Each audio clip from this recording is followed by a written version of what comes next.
తెచ్చుకోలేదా address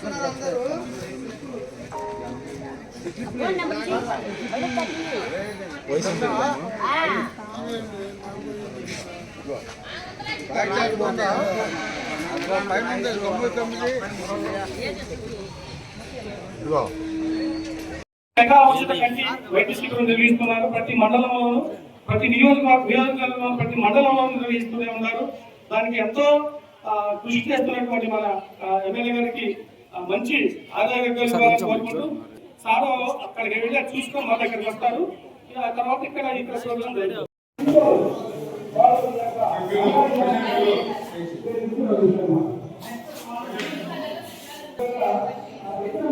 photo నీట్గా వచ్చింది poster.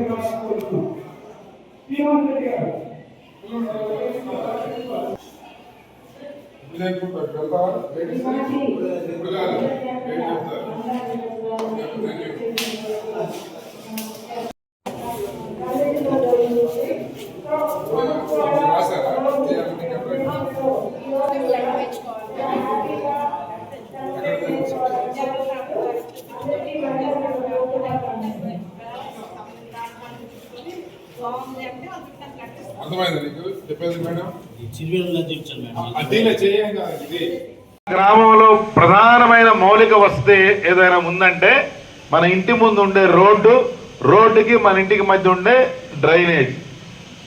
గతంలో ఎక్కడా కూడా ఏ ఎమ్మెల్యే కానీ లేకపోతే ఇక్కడ ఈ ప్రాంతాన్ని రిప్రజెంట్ ఎవరు దాని మీద దృష్టి సారించలేకపోయారు.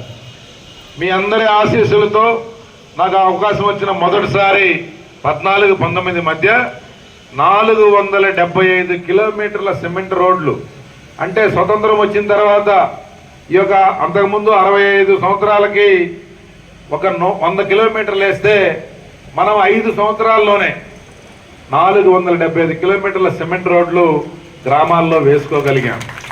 అందుకే ఈరోజు చూస్తే 2014 ముందు గ్రామాలు ఎలా ఉన్నాయి, 14-19 మధ్య కొంతమేరకు మెరుగుపడింది, కానీ అది కంటిన్యూషన్ జరగలేకపోయింది. ఆ రోజు నేను కష్టపడి తెచ్చిన 100 కోట్ల రూపాయల శాంక్షన్స్ అన్నీ కూడా ప్రభుత్వం మారగానే దుర్మార్గ ప్రభుత్వం క్యాన్సిల్ చేసింది. చాలా బాధ అనిపించింది, కానీ ఏమీ చేయలేని పరిస్థితి. ఇప్పుడు దాన్ని మరలా ఆ యొక్క నష్టపోయిన దాన్ని పూడ్చుకునేదానికి దాదాపు ఇప్పుడు ప్రతి గ్రామంలో 120 గ్రామాల్లో హ్యాబిటేషన్స్లో ప్రతి హ్యాబిటేషన్స్లో కనీసం ఒక రోడ్డు అయినా సరే ఈరోజు మన నియోజకవర్గంలో పని జరుగుతాం. 100 కోట్ల రూపాయల సిమెంట్ రోడ్ల పనులు ఒక్క ఈ నెలలో 100 కిలోమీటర్లకు పైగా సిమెంట్ రోడ్లు ఈ నెలలో మన గ్రామాల్లో మనం వేసుకోబోతా ఉన్నాం. ఫస్ట్లో ఓన్లీ సిమెంట్ రోడ్లే వేసాం, కానీ పక్కన డ్రైన్ లేకపోతే చాలా ఇబ్బంది అవుతుందని చెప్పి ఇప్పుడు వేసే రోడ్లన్నీ కూడా డ్రైన్ గట్టి అయిపోతా ఉన్నాం. రేపొద్దున మనకి ఈ ఎన్ఆర్ఐజెస్ ఇంకా ఇంప్రూవ్ అయింది. తద్వారా రాబోయే రోజుల్లో ఈ రాబోయే 3 సంవత్సరాల్లో మన నియోజకవర్గంలోని ప్రతి ఇంటి ముందు 100% మీరు ఇంట్లోంచి బయటకు వస్తే మీ కాలు ఖచ్చితంగా సిమెంట్ రోడ్డు మీదే పడుతుందని చెప్పి ఈ సందర్భంగా నేను మీకు హామీ ఇస్తా ఉన్నా. మనకి వంట పని మేజర్ బాధ్యత. చాలా మందికి మొదట్లో కట్టెల పొయ్యి మీద, ఇందాక మేడం చెప్పారు మనకి హెచ్ఎం గారు, ఒకప్పుడు ఈరోజు మనకి 11,000 సంఘాలు ఉన్నాయి మన మండలంలో. 1100 1200 ఉన్నాయి. ఒకప్పుడు ఒక సంఘం ఏర్పడాలంటే కష్టం, కానీ వీళ్ళు సంఘంగా ఏర్పడితే ఎన్ని ప్రయోజనాలు ఉన్నాయో ఆ రోజు ముఖ్యమంత్రి గారు ఒక ఆలోచన చేశారు 40 సంవత్సరాల క్రితం. ఈ సంఘాల వల్ల ఇన్ని ప్రయోజనాలు కాబట్టి కష్టపడి దాన్ని చేశారు. అలానే ఆ రోజు కట్టెల పొయ్యి మీద వారి అమ్మగారు వంట వండుతూ ఉంటే దానివల్ల చాలా బ్రీతింగ్ ప్రాబ్లమ్స్ వచ్చి తక్కువ వయసులోనే లంగ్స్ ప్రాబ్లం రావటం, కళ్ళల్లోకి పొగపోయి కళ్ళు పాడైపోవటం, ఇట్లా రకరకాల హెల్త్ ప్రాబ్లమ్స్ వచ్చాయి. కాబట్టి పేదరికంతోనే కదా ఇది జరుగుతూ ఉంది. గ్యాస్ వచ్చిన తర్వాత ఇది జరగకూడదని చెప్పి ఆ రోజు ఉచిత గ్యాస్ కనెక్షన్లని ఇచ్చి చంద్రబాబు నాయుడు గారు మహిళలకి ఒక అన్నలాగా చరిత్రలో నిలిచిపోయారు. ఆ రోజు గ్యాస్ కనెక్షన్లు ఇచ్చారు. ఈరోజు సంవత్సరానికి సరిపడా 3 సిలిండర్లు ఉచితంగా మన నాయకుడు మనకు అందిస్తూ ఉన్నాడు. అంటే మీరు చూడండి, ఏ పథకమైనా సరే జనాభాలో సగం ఉన్నాం, 100 మందిలో 50 మంది మనమే.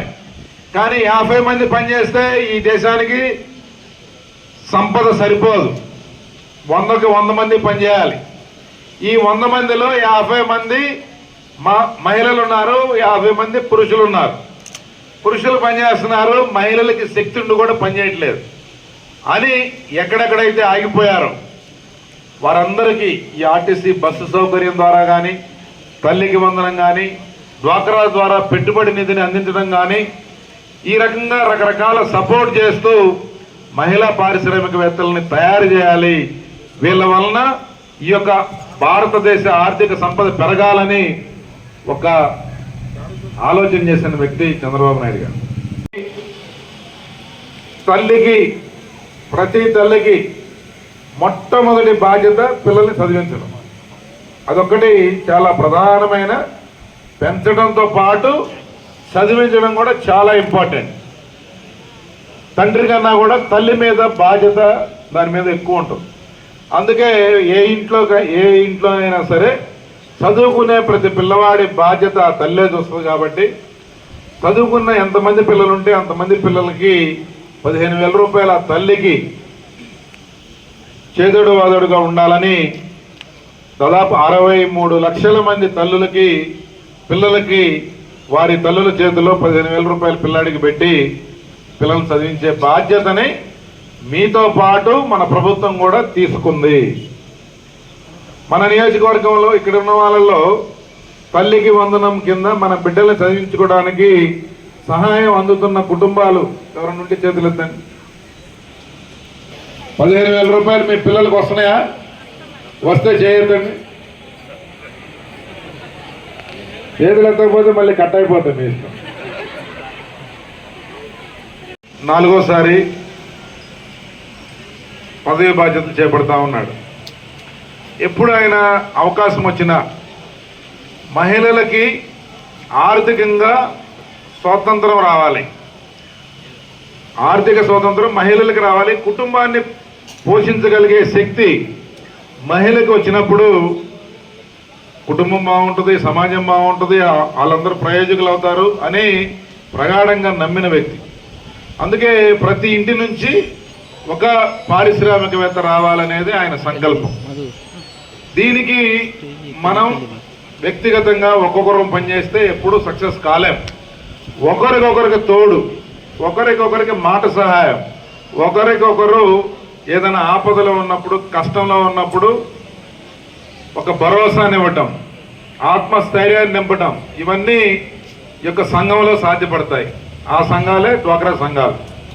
దేశంలోనే కాదు, ప్రపంచంలో ఇట్లాంటి ఒక యూనిటీ, డిఫరెంట్ సెగ్మెంట్స్లో, అంటే ఒక్కొక్కరు ఒక్కొక్క పని చేస్తుంటారు, కానీ మహిళలు ఆ 10 మంది ఒక యూనిటీ, ఆ గ్రామంలో ఉండే ఆ 100 గ్రూపులు ఒక యూనిటీ, ఆ మండలంలో ఉన్న ఆ యొక్క 1100, 1200 గ్రూపులు కలిసి ఉండటం, ఇట్లాగా రాష్ట్ర స్థాయి వరకు అద్భుతంగా ఈ వ్యవస్థని నిర్మాణం చేసి దాదాపు 4 దశాబ్దాలుగా నడుపుతా ఉన్నారు.